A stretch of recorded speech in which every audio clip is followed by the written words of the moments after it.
Hi, I'm Jim Rosenthal and welcome to Art. Today we're going to do something completely different. We're here sailing the Silver Bank of the Dominican Republic, some 90 miles out to sea. Nature has created a natural sanctuary in the middle of the Caribbean, flanked by coral reefs which prevent ships from coming in here. And today we're going to be studying nature here and the whale migrations with naturalist Tom Conlon. So please join us for an exciting and completely different episode of Art. Basically, this is a humpback whale experience unsurpassed to any on the planet. You fly from the United States to Puerto Plata, which is in the Dominican Republic. You land in the evening, and it's a 12-hour sail on this beautiful vessel out to the Silver Bank.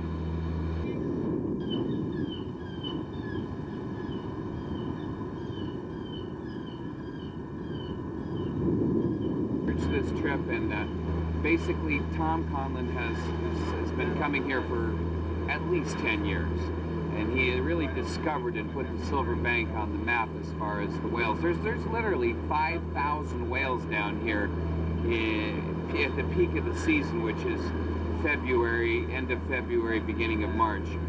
And so I had been hearing about this trip through the grapevine, through other divers, through clients of mine, and we researched it and found that Tom not only knows how to get you in the water with the whales, but he knows a lot about the whales. In fact, he's like a whale scientist. Every night there's a slideshow that educates us more on behavior or anatomy of the whales. And so you come away here feeling like you've learned something, you've seen something, and there's a special place in your heart for the humpback whale. Colors of these things underwater. Sure. Bank in the world. There's no place where there's such a amount of whales in one place. I don't care, who you talk to in the research community. When you go to conferences and you talk about Silver Bank, their eyes drool because they all want to come here at one time or another because of this large concentration of whales. So this is good. If you could get an aerial of this, it'd be like an ant farm going with whales. Okay, there's a lot of whales out here. You can tell by their body movements, just like you can tell in human body movements of what mode they're in, say. Yeah, 3 o'clock. There's a lot of whales. We're in the Silver Bank. There's whales all around us, so the key is finding the right whale. We're looking for a whale that's docile, looking for a whale that's interested in us, such as a mother and calf. Look at that, a mother and calf coming right in front of us. They're passing right under the boat now. Nice shot.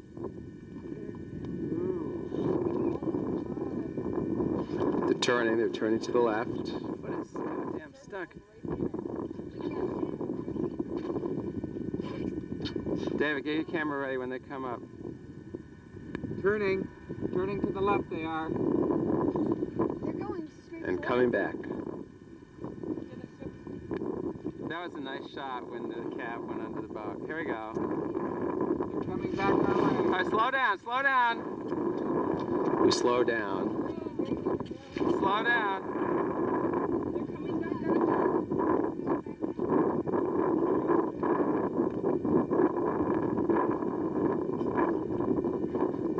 I think this is our pair.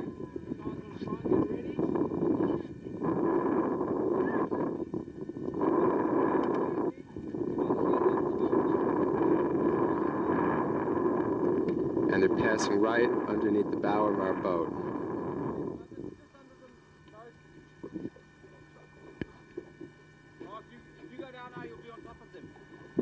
Here's the calf.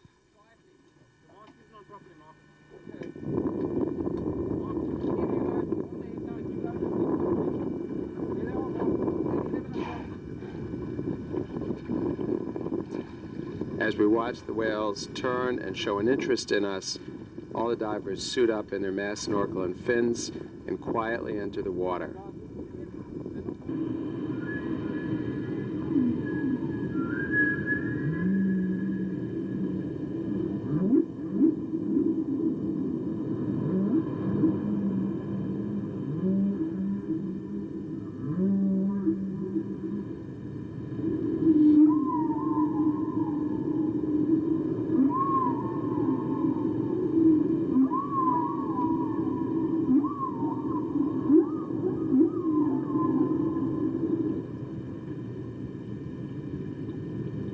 This week we had particularly, it was like humpback soup. They were everywhere. We got in the water one day with a mother and calf pair that were very playful.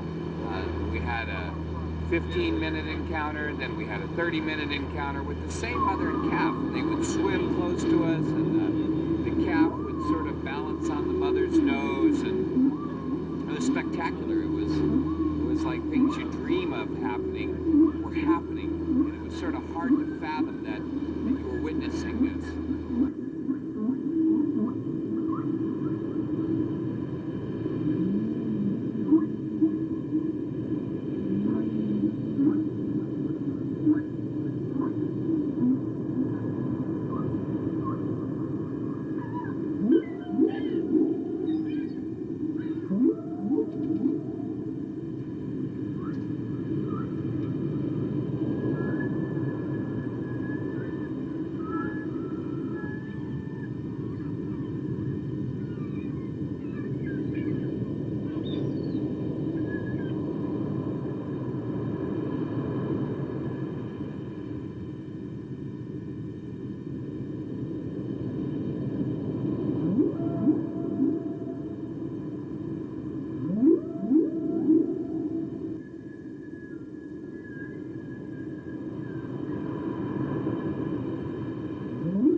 Mother interact lets me know there's more going on to these wonderful mammals than just animal behavior. They care for each other.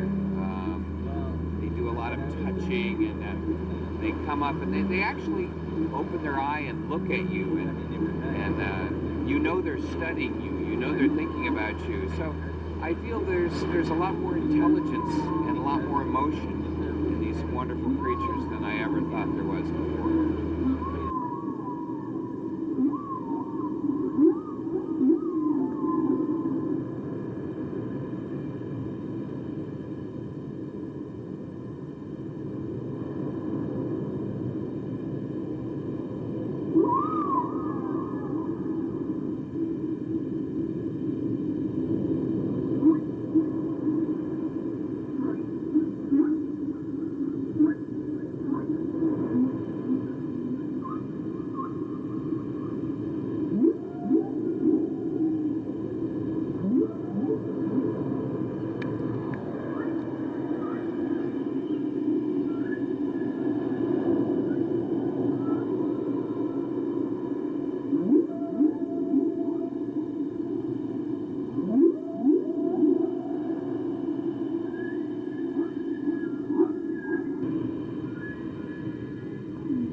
just incredible being underwater, seeing these huge creatures that are so gentle, so obviously intelligent.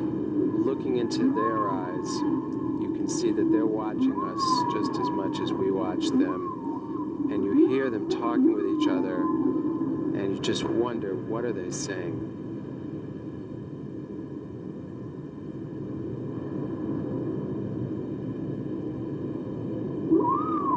The whales vocalize, and as you surface dive down 20 feet, you can hear the 2 or 3 whales that you're in the vicinity that you're looking at. You can hear them talking to each other, vocalizing with these strange whistle groans and moans. It sort of sounds like an orchestra tuning up.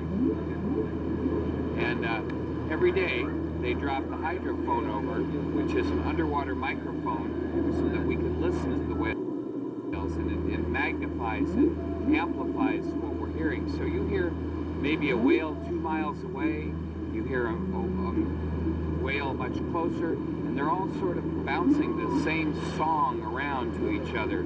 You're listening to 5, 6 whales. It's magical. But it is very interesting. I mean, when you hear it, and you can hear it through the hull of the boat as you're cruising by something close, it's probably what the sirens of the sea were believed back in history.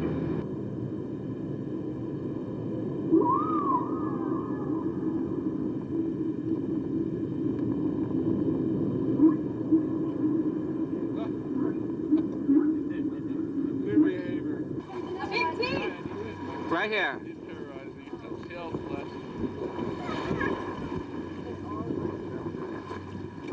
Oh, man.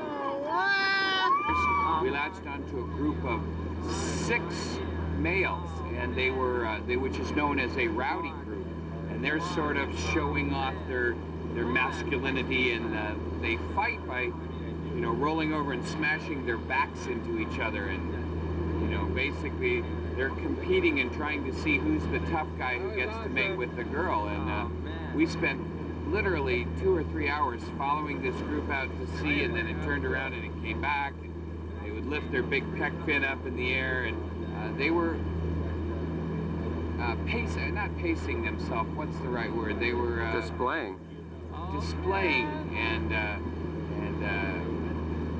measuring themselves, comparing themselves to each other to see really who was going to be the one that would get to mate with the female that day.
Sing me a song that I someday may sing it. Come over here and rub my belly. Oh, look at that. Leviathan, Oh my God. king of the sea. Sing me a song, and when I sing along, you may share all your mysteries with me. Leviathan.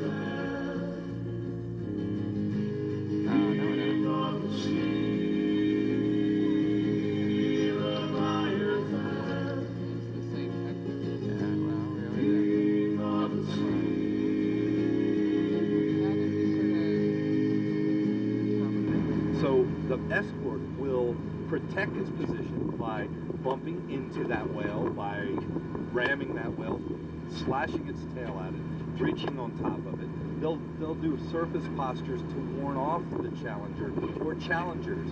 It's not just one whale a lot of the times. A lot of the times it might be 2, 3, 4 as the season progresses. As it gets later in the season, with less females around, you'll have larger routing groups. You might have 10, 12, 14, 15 whales fighting over one female. And it gets very exciting because of their size and how aggressive and violent it does get. You can hear it. Isn't that dull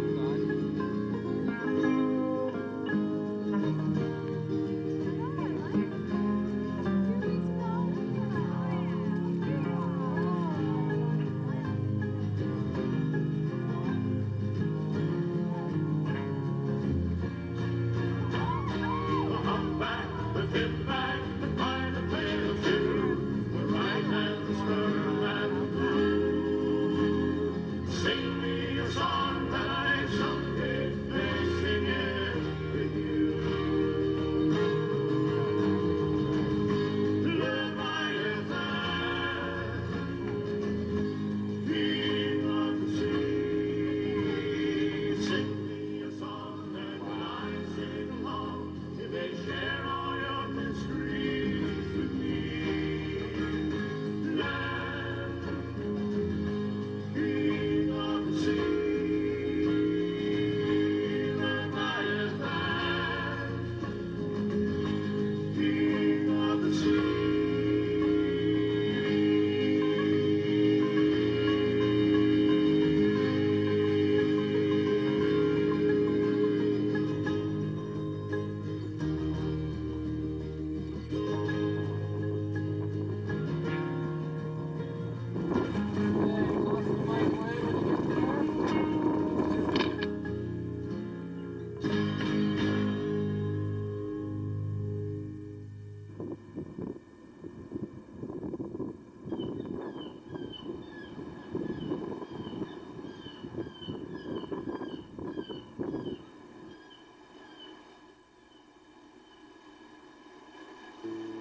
So around 7 a.m., 4 of the snorkelers went right in off the side of the big boat and swam out to see this whale and spent about an hour while the rest of us were eating breakfast and watching them. Then we hopped into our dinghies and followed Bob for the rest of the day, which was about 10 hours, during which time he played with us, one group after another.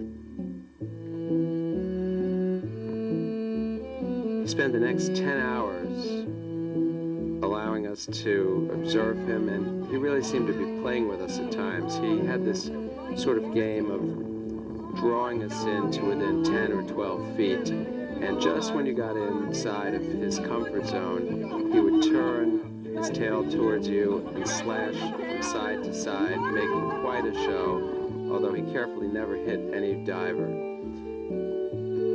And perhaps inside his whale brain, he thought this was just the funniest thing going on, because he kept doing it time after time after time. But now he was sleeping when we initially found him, and he would, adjust his buoyancy so that he would bob up and down. His head would come out of the water and bob back down again, and he'd keep going up and down, whether that be head first or tail first. He rotated numerously throughout the day. The thing that I found so curious about that was the fact that it was a male. Most of the long encounters that I've experienced over the last 10 years are usually initiated by the females. Most males, they get curious for a little while. I mean, you might have an hour with them or more, but they don't hang out as long as Bob did. Now, we know it was Bob by the genital suits, okay? We know it was a male. One thing from looking at the footage, it really didn't click to me there, but when you look at the footage, if you look under his ventral pleats, there's an awful lot of barnacles still on his ventral pleats, which to me is saying that he may have just arrived down here recently. Maybe the reason he was so resting, because a lot of the times he was sleeping, even though he was bobbing on the surface, or he was just kind of laying down. His eyes were shut numerously while we were there, and he'd just open them once in a while during breathing cycles and then go back to sleep. Maybe he just arrived down here. Maybe it's been a long haul. Who knows why he was so cooperative. but he definitely had his, he didn't mind us being there, and he had his distances he liked us to keep. Once we found those distances, well, we had a very, very good time with him.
But the enthusiasm of what people have when they leave here, We having a good time? is going to help the future of these whales. I mean, that's the bottom line. So there are certain countries which still do hunt whales, and other countries that try to protect them. And so a lot of people come here with that in mind, that this country's wrong and that country's wrong. But, you know, the bottom line is, you know, pollution's killing more whales a year than, you know, all these people out there hunting whales. And it gets more. And eventually what's going to happen is they're going to be born with so much that we're going to wipe them out. And I know that some of these products and some of the things that we're doing aren't permitted in the United States any longer, but that doesn't mean that they're not in other countries still. And it's all one big ocean. I mean, it's all connected. In sailing the Silver Bank, we've come to appreciate the humpback whale and the majesty and the magic of its existence. We've seen the social interactions between mother and calf. We've seen the social interactions between competing males. It's been truly an incredible experience to be here. I hope that you've enjoyed this episode, and please join us for upcoming episodes of Ion Art.